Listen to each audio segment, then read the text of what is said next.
2018년 본선 기출문제 중에서 정보검색을 활용한 문서 작성 작업 풀이입니다. 먼저 정보검색 문제 1번부터 보겠습니다. 다음 페이지, 즉 문서 작성 작업을 하게 되는 페이지죠.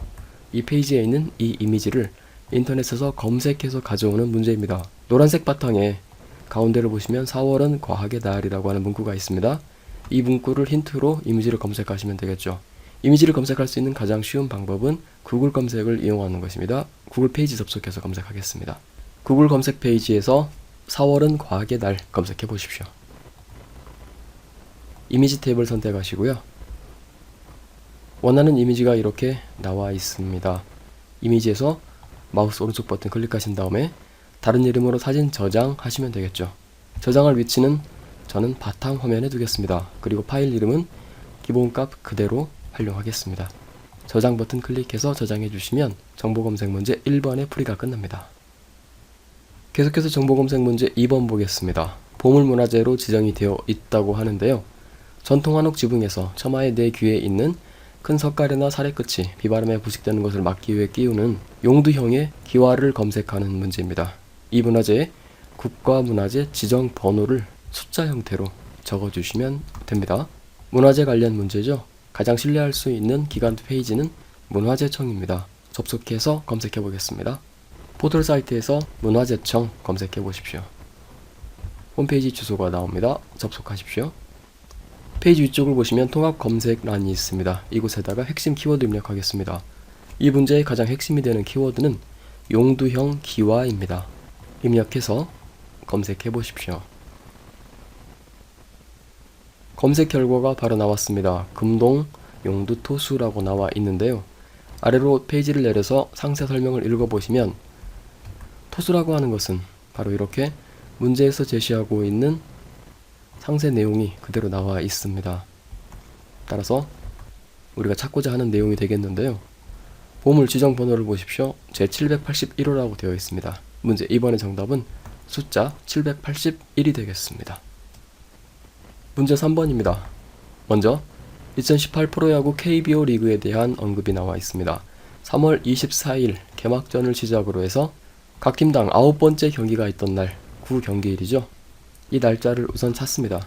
그런 다음 좌표가 바로 다음과 같은 지점이 어디인지 그 위치 정보를 파악합니다. 이렇게 날짜와 위치를 파악했다면 그곳 기상관측소에서 관측한 해당 날짜의 최고 기온을 마지막으로 검색해서 그 기온값 숫자를 적어주시면 됩니다. 총 3가지 단계로 작업을 해야 되겠죠. 9경기일을 알아내고요. 해당 좌표의 지점을 알아냅니다. 마지막으로 해당 지점의 해당 날짜의 최고 기온을 검색하시면 되겠죠. KBO 리그 홈페이지부터 접속하겠습니다. 포털 사이트에서 KBO 입력해 주시고요. 공식 사이트가 나오면 접속합니다. 일정을 볼 수 있는 일정 결과라고 하는 메뉴가 있습니다. 경기 일정 결과 선택하시고요. 2018년 3월부터 경기가 시작되었다고 하니까요. 날짜를 2018년 3월로 지정해서 결과를 보겠습니다. 3월 24일부터 경기가 시작했고요. 아래로 내려서 검색을 해보시면 살펴보시면 3월에는 총 7경기가 있었던 것을 알 수가 있습니다. 우리가 원하는 것은 9경기일이죠. 그래서 2번의 경기가 더 있었던 날짜를 찾겠습니다. 이제 4월로 넘어갑니다. 4월의 2번째 경기일은 2018년 4월 3일인 것을 알 수가 있습니다. 첫 번째 작업 단계가 끝났습니다. 날짜를 우선 알아냈습니다.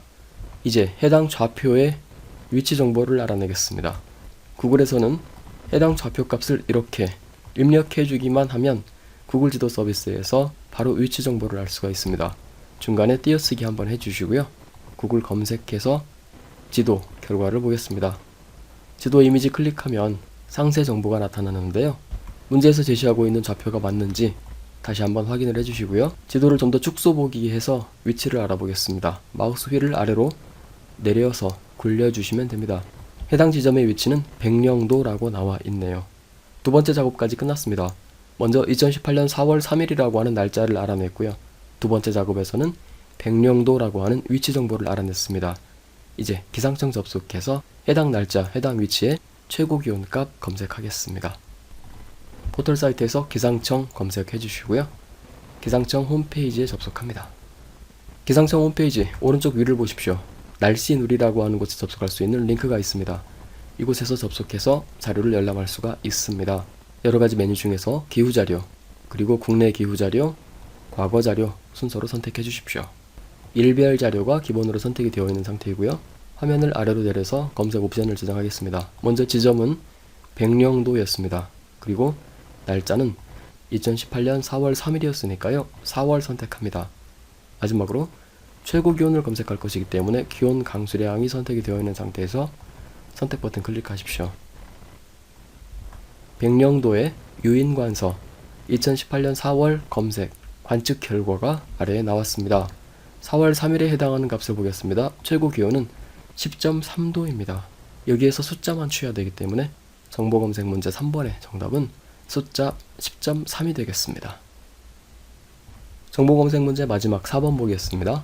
먼저 G20에 대한 언급이 되어 있고요. 이어서 브릭스, 끝으로 OECD 언급이 나와 있습니다. 문제는 G20의 구성원 국가들 중에서 브릭스나 OECD에 가입하지 않은 국가를 먼저 알아냅니다. 이 국가들 중에서 외교부의 여행경보 발령 현황에서 국가 전 지역이 남색경보 여행 유의 단계인 국가명을 최종적으로 알아내는 문제입니다. 정답은 영문으로 단어 첫 글자만 대문자 형태로 잠시 후에 문서 작성 작업에서 입력해 주시면 되겠고요. 단계적으로 한번 작업해 보겠습니다. 먼저 G20 그리고 브릭스 국가들, 마지막으로 OECD 국가들의 목록을 검색하도록 하겠습니다. 포털 사이트에서 G20 검색해서 결과 보겠습니다. 공식 홈페이지 주소가 나와 있는데요. 접속하기 전에 먼저 백과사전 항목에서 한글로 되어 있는 설명부터 읽어보도록 하겠습니다. G20은 G7 국가들과 유럽연합 의장국과 신흥공업경제지역 12개국을 합해서 총 20개국에 해당한다고 나와 있는데요. G7 국가들의 목록, 그리고 유럽연합 의장국, 그리고 12개국에 해당하는 목록들이 이렇게 한글로 보입니다. 총 20개국이죠. 이들 국가들의 영문명을 한번 찾아보겠습니다. 공식 홈페이지 접속해서 바로 알 수가 있는데요. 홈페이지가 열리면 오른쪽 영문을 선택해 주십시오. G20을 소개하는 메뉴에서 바로 결과를 알 수가 있습니다. 먼저 유럽연합 국가들이 해당하겠고요. 19개 국가들의 목록이 이렇게 나와 있습니다. 아르헨티나에서부터 시작해서 미국까지가 해당하죠. 유럽연합, 그리고 나머지 19개 국가들 따로 메모를 해주십시오. G20 국가들을 알아냈으니까 이제 이어서 브릭스 국가들 알아내겠습니다. 네이버에서 브릭스 그대로 입력하시면 최신 자료 목록들을 바로 열람할 수가 있습니다.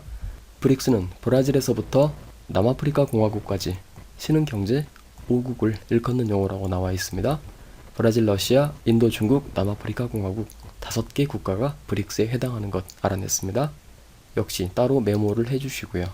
마지막으로 OECD 36개 회원국을 알아내겠습니다. 포털 사이트에서 OECD 검색하시면 되겠죠. 경제협력개발기구라고 해서 공식 홈페이지 주소가 나와 있습니다. 접속하고요. OECD 홈페이지에 화면 맨 아래로 내려보십시오. 전체 국가들의 목록을 볼 수 있는 메뉴가 바로 있습니다. 선택해서 열람해 보겠습니다. 호주에서부터 시작해서 미국까지 총 36개 국가들의 목록이 나와 있습니다. 역시 이 목록들 메모를 해 두셔야 되겠죠. 이제 비교 작업 진행하겠습니다. G20에 해당하는 국가들 20개 목록이 위쪽에 있고요. 아래에는 브릭스 5개국 그리고 OECD 36개국 총 41개국의 목록이 있습니다. 중복되는 것을 검색을 해보십시오. 유럽연합 외에 아르헨티나 그리고 인도네시아, 사우디아라비아 이 세 국가가 G20의 구성원이지만 브릭스나 OECD에는 가입되지 않은 국가인 것을 알 수가 있습니다. 세 국가들 알아냈으니까요. 이제 다음 단계 진행하겠습니다. 이 국가들 중에서 외교부의 여행경보 발령 현황을 검색해서 국가 전 지역이 남색 경보인 곳을 파악하도록 하겠습니다.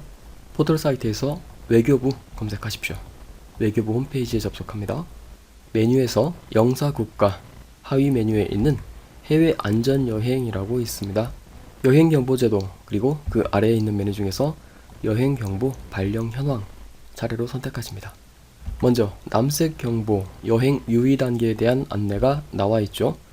국가명들이 이렇게 모두 다 남색으로 적혀 있습니다. 먼저 찾으려고 하는 아르헨티나가 국가 전 지역이 남색 경보로 발령이 되어 있는 것을 알 수가 있습니다. 정답이 바로 나왔죠.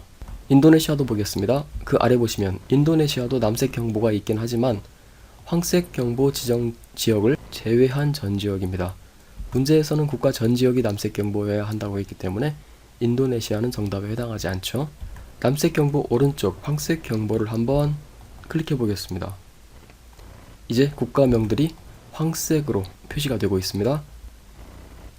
중동 지역으로 가서 사우디아라비아를 한번 보십시오. 적색 경보 지정 지역을 제외한 전 지역이 황색 경보이기 때문에 사우디아라비아 역시 정답에 해당하지 않습니다. 우리가 찾고자 하는 정답은 아르헨티나가 되겠습니다. 마지막으로 유럽연합 부분이 조금 애매한데요. 해당 홈페이지 첫 화면으로 이동해 보십시오. 클릭해서 첫 화면 지도에서 유럽 지역 부분을 선택해서 확대해 보십시오. 유럽연합 국가들 중에서 프랑스와 스페인이 남색 경보가 대부분 발령이 되어 있는 것으로 보이는데요. 이들 두 개 국가는 OECD에 해당하는 국가들이기 때문에 문제에서 요구하고 있는 내용을 만족하지 않습니다. 따라서 최종 정답은 아르헨티나로 결정을 해주시면 됩니다. 아르헨티나 국가의 영문명을 단어 첫 글자만 대문자로 적어서 잠시 후 문서 작성 작업에서 활용하겠습니다. 이제 정보검색 문제 1번에서부터 4번까지 알아냈으니까 문서 작성 작업 이어서 시작하겠습니다. 한글 프로그램 실행해서 빈 문서 열어주십시오. 먼저 용지 설정하겠습니다. 단축키 F7번 키 눌러서 용지의 종류를 A4 용지 그리고 용지 방향을 세로인 형태로 맞춰주시고요. 용지 여백 역시 설정하겠습니다. 문제지에서는 왼쪽을 20, 제본을 0, 오른쪽 20, 그리고 위쪽에서부터 머릿말, 꼬릿말, 아래쪽은 모두 10mm로 지정하도록 되어 있습니다. 바르게 적용이 되어 있는지, 설정이 되어 있는지 반드시 한 번 더 확인을 해주시고요. 설정 버튼 클릭하십시오. 아직 아무것도 내용이 입력되어 있지 않은 상태에서 마우스 오른쪽 버튼 클릭하신 다음에 글자 모양, 대화 상자 불러내시고요. 기준 글꼴을 굴림으로 하겠습니다. 그리고 기준 크기는 12포인트죠. 장편과 자간은 100%, 0% 지정하고요.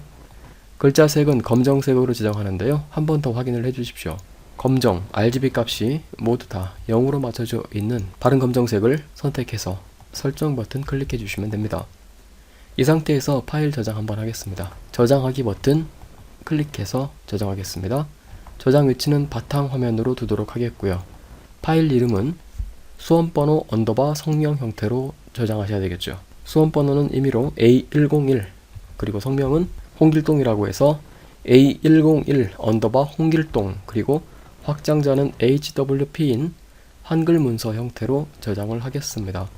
이렇게 파일을 먼저 생성하신 다음에 작업 중간중간에 이런 저장하기 버튼 혹은 단축키 Ctrl S키를 눌러서 작업한 내용이 손실되지 않도록 해주시는 것이 아주 중요합니다. 줄 간격은 기본적인 상태 160%로 지정을 해 두시고요. 이렇게 사전 준비가 끝났으면 이제 내용 입력하겠습니다. 제목부터 시작해서 본문 내용을 오타 없이 작성을 해 주십시오. 내용 입력이 끝난 화면 보고 계시고요. 중요한 점이 몇 가지가 있습니다. 한자가 아직 입력되지 않았습니다. 소통 그리고 아래에 있는 무장 단어에는 한자를 삽입하는데요. 잠시 후에 편집 단계에서 작업하도록 하고요. 정보검색 문제 2, 3, 4번 답안 내용이 그대로 적용이 되어 있죠. 2번 답안 781, 3번 답안 10.3, 마지막 4번 답안 아르헨티나까지 첫 글자가 대문자인 형태로 바르게 입력을 해 두셔야 되겠습니다. 한 가지가 더 있습니다. 문단 번호를 삽입할 영역에는 아직 번호를 삽입하지 않았고요. 순수한 내용으로만 이렇게 작성을 한 다음에 문단 번호는 잠시 후에 편집 단계에서 작업하도록 하겠습니다. 끝으로 표가 아직 입력되어 있지 않습니다. 표 지금 삽입하겠습니다. 가로 3칸, 세로 5칸 형태죠. 편집 탭에서 표 명령에서 5×3 크기의 표를 생성합니다. 그리고 셀 너비를 적절하게 조절한 다음에 표 안쪽 내용을 채워주십시오. 내용 입력이 끝났으면 그대로 두십시오. 잠시 후 편집 작업에서 표를 한 번 더 마무리 작업하도록 하겠습니다. 이제 페이지 맨 위쪽으로 가서 본격적인 편집 작업 시작하겠습니다. 머릿말부터 삽입하겠습니다. 쪽 탭에서 머릿말 명령 클릭하시고요. 모양 없음 선택하신 다음에 문제에서 제시하고 있는 내용을 그대로 입력해 주십시오. 그리고 머릿말 전체 선택하신 다음에 글꼴은 굴림으로 지정이 되어 있고요. 글자 크기는 11포인트, 그리고 가운데 정렬까지 하신 다음에 현재 머릿말 꼬릿말 탭이 선택이 되어 있는 상태에서 닫기 버튼 클릭해 주시면 머릿말 편집을 빠져나오게 됩니다. 이제 제목 편집하셔야 되겠죠. 제목 블럭 설정하시고요. 가운데 정렬 먼저 하겠습니다. 단축키 Alt L키 눌러서 글자 모양 대화 상자 불러내시고요.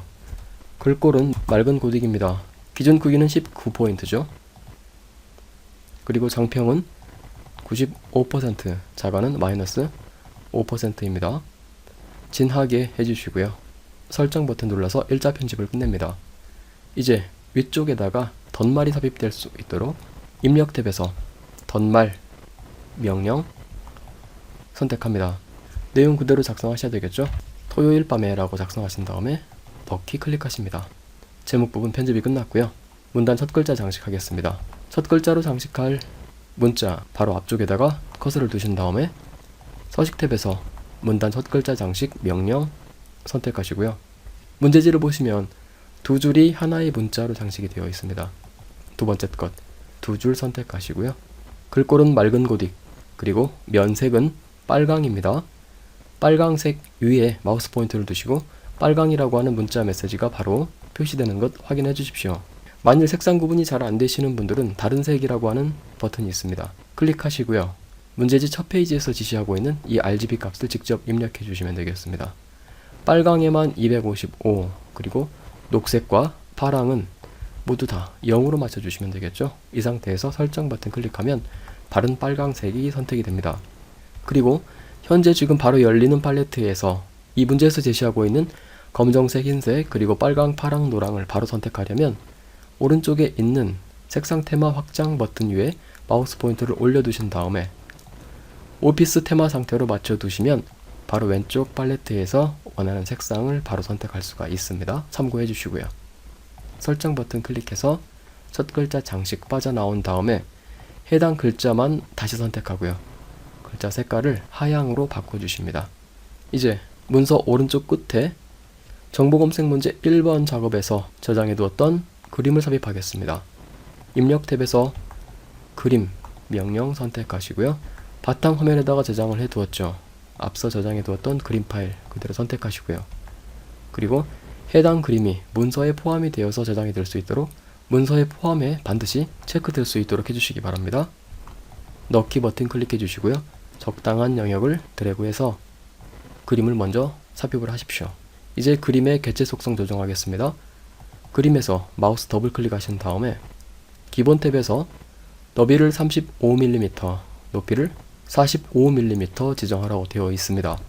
크기 지정이 바르게 되었다면 반드시 크기 고정 앞에 체크를 해서 나도 모르는 사이에 이 그림의 크기가 바뀌어 버리는 문제를 막을 수가 있습니다. 여백 탭에서 왼쪽 여백만 2mm 지정해서 빠져나오시면 되겠습니다. 그리고 문제지의 출력 형태와 어느 정도 유사하도록 그림의 위치를 조정해 주십시오.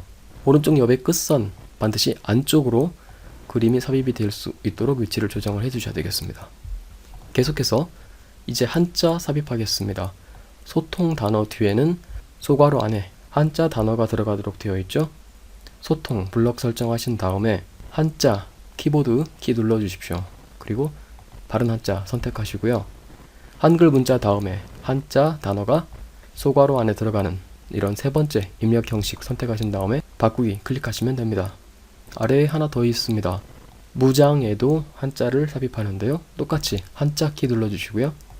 바른 한자 선택 그리고 바른 입력 형식 선택하신 다음에 바꾸기 버튼 클릭하십니다. 됐습니다. 이제 두 번째 문단 편집하는데요. 첫 줄이 들여쓰기가 되어 있습니다. 문제지 첫 페이지를 보시면 문단의 첫 줄이 들여쓰기가 되어 있을 경우에는 스페이스바를 두 번 입력해서 들여쓰기 하라고 되어 있습니다. 스페이스바 두 번 입력해서 들여쓰기 해주시고요. 두 번째 문단의 마지막 편집은 각주를 삽입하는 것으로 마무리하시면 되겠죠.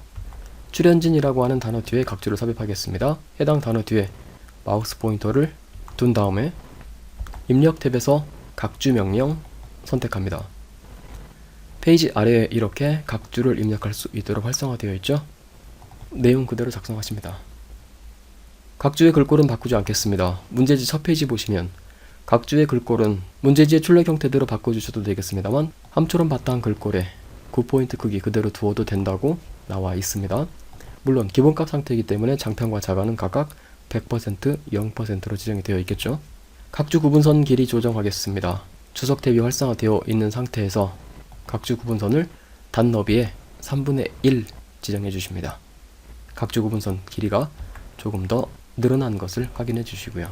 각주 번호 형태를 바꿔야 되겠는데요. 현재 오른쪽 소괄호 숫자 1 형태로 되어 있는 것을 원문자, 알파벳 소문자 형태로 바꾸겠습니다. 각주 미주 모양 고치기 명령이 있습니다. 선택하시고요. 번호 모양을 원문자, 알파벳 ABC 형태를 선택해서 설정 버튼 클릭해 주십시오.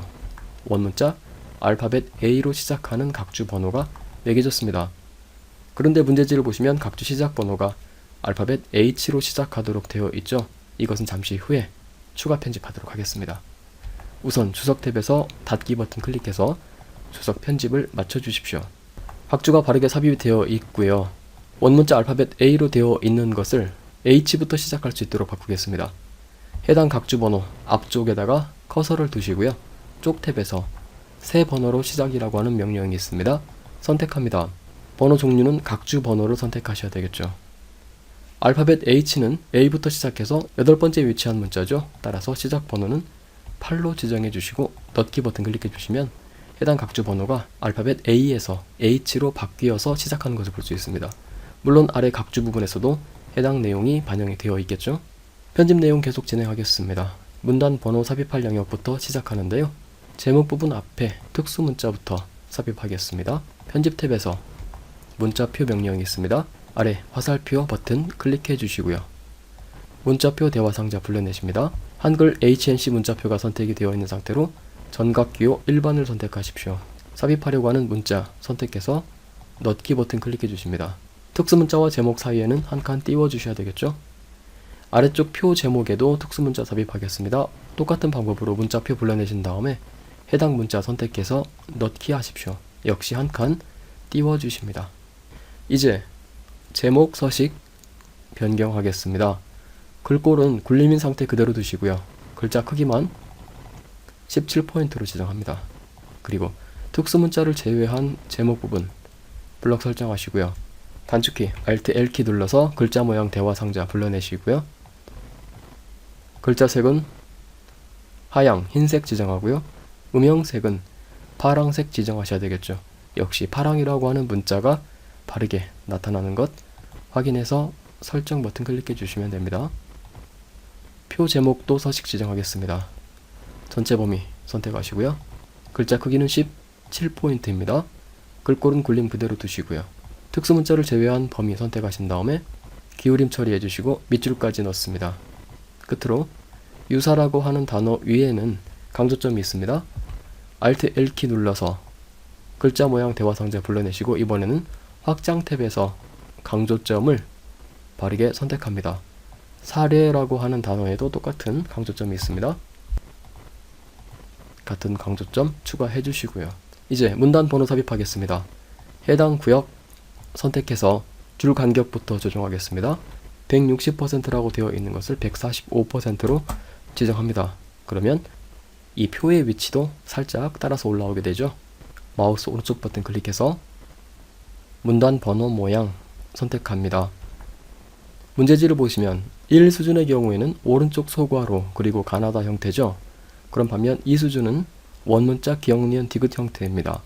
둘 다 만족하는 형태가 없으므로 우선 제1 수준만 만족하는 것 먼저 선택해서 편집 작업을 해주도록 하겠습니다. 사용자 정의 버튼 클릭해서 수정하겠습니다. 1 수준의 번호 서식은 바르게 되어 있습니다. 너비 조정만 해주시면 되겠죠. 너비는 20%, 정렬은 오른쪽입니다. 미리 보기 확인해 주시고요. 이 수준의 경우에는 번호 모양이 원문자 기역, 니은, 디귿 형태였습니다. 그리고 너비는 35포인트이고요. 오른쪽 정렬 똑같이 지정해 주십니다. 미리 보기 보시면 원문자 오른쪽에 닫는 소괄호가 보입니다. 이 소괄호 없애주기 위해서 번호 서식 오른쪽 끝에 있는 소괄호를 제거해 주십시오. 원하는 서식 형태로 바르게 수정이 되어서 나타납니다. 이 상태로 설정 버튼 클릭해 주시면 마무리 되겠죠? 전체 1 수준으로만 조정이 되어 있습니다. 2 수준으로 내려야 되는 부분들이 있죠. 세 줄 선택하신 다음에 서식 탭에서 오른쪽 끝에 있는 한 수준 감소 버튼 클릭해 주십시오. 다시 맨 아래 세 줄도 다시 선택하신 다음에 똑같은 방법으로 한 수준 감소하십니다. 계속해서 아래 표 편집하겠습니다. 표 영역 전체 선택하시고요. 가운데 정렬 먼저 하겠습니다. 글꼴은 도둠으로 합니다. 글자 크기는 11포인트죠. 이제 테두리를 지정하는데요. 표 영역 전체 기준으로 해서 맨 위쪽과 아래쪽에는 이중실선으로 적용이 되어 있습니다. 그리고 맨 왼쪽과 오른쪽에는 선 없음 처리가 되어 있습니다. 표가 선택이 되어 있는 그대로 단축키 L 눌러 보십시오. 테두리를 바로 설정할 수가 있습니다. 이중실선 먼저 적용하겠습니다. 이중실선 선택하고요. 표 전체 영역의 위쪽과 아래쪽에 해당하죠. 설정 버튼 클릭해서 일자 적용합니다. 다시 한번 단축키 L키 눌러주시고요. 선 없음 선택하신 다음에 맨 왼쪽과 오른쪽 적용을 해주십시오. 선택 영역을 풀어서 바르게 적용이 되어 있는지 확인해 주시고요. 맨 윗줄에는 면색과 역시 해당 영역의 바로 아래쪽에 이중실선이 적용이 되어 있습니다. 처리하겠습니다. 단축키 L키 다시 눌러주시고요. 이중실선을 선택 영역 아래쪽에다가 적용을 하셔야 되겠죠. 그리고 배경 탭에서 채우기 색을 면색 노랑으로 바르게 지정해 주십니다. 설정 버튼 클릭하십니다. 마지막으로 하나 더 있습니다. 맨 왼쪽 열의 오른쪽 선은 역시 이중실선입니다. 맨 왼쪽 열 선택하시고요. 단축키 L키 다시 한번 눌러서 이중실선을 현재 선택되어 있는 영역의 오른쪽에다가 지정을 해두시면 전체 표 편집이 끝납니다. 각 셀들의 너비를 출력 형태와 유사하게 적절하게 조정해 주시면 마무리 되겠죠. 마지막으로 쪽 번호 매기기 하겠습니다. 쪽 탭에서 쪽 번호 매기기 명령 선택하시고요. 번호 위치 하단 가운데 부분이죠. 그리고 번호 모양은 가나다 형태 지정하십니다. 그리고 줄표는 없습니다. 줄표 넣기 해제해 주시고요. 넣기 버튼 클릭해 주시면 쪽 번호 가부터 시작하도록 매겨집니다. 그런데 문제에서는 쪽 번호가 거로 시작해야 된다고 했습니다. 가나다 순으로 했을 때 한글 자음 기역에서부터 히읗까지 총 14개가 있습니다. 여기에 한글 모음 아가 붙어서 가나다 순으로 해서 총 14개의 쪽 번호가 만들어지고요. 계속 이어서 한글 자음에 한글 모음 어가 붙어서 건어더 순으로 해서 또 14개의 쪽 번호가 매겨집니다. 따라서 쪽 번호 건은 14개의 가나다 조합이 모두 끝나고 나서 이어지는 번호가 되겠죠. 15번부터 적어주시면 되겠습니다. 쪽 탭에서 새 번호로 시작 명령 다시 한번 클릭하시고요. 번호 종류는 쪽 번호 그대로 선택해 주시고요. 시작 번호를 15로 지정해 주시면 거로부터 시작하는 쪽 번호가 매겨지게 됩니다. 모든 편집 작업이 끝났는데요. 문제지의 지시사항에서는 반드시 한 페이지 분량의 문서를 만들라고 했습니다. 그런데 저는 작업을 하다 보니까 2페이지까지 문서를 생성하게 됐죠. 두 번째 페이지 삭제하겠습니다. 두 번째 페이지의 첫 위치에다가 커서를 두고요. 키보드 딜리트 키 계속 눌러서 아래쪽 내용들을 모두 삭제해 주신 다음에 백스페이스 키 한 번 더 눌러서 두 번째 페이지 제거해 주시면 되겠습니다. 이제 인쇄 미리 보기 버튼 클릭해서 전체적으로 편집 형태를 다시 한번 살펴봐 주시고요. 문제가 없는지 확인이 되었다면 마지막으로 저장하기 버튼 클릭해서 최종 저장을 하신 다음에 해당 파일 답안으로 제출해 주시면 모든 과정이 끝납니다.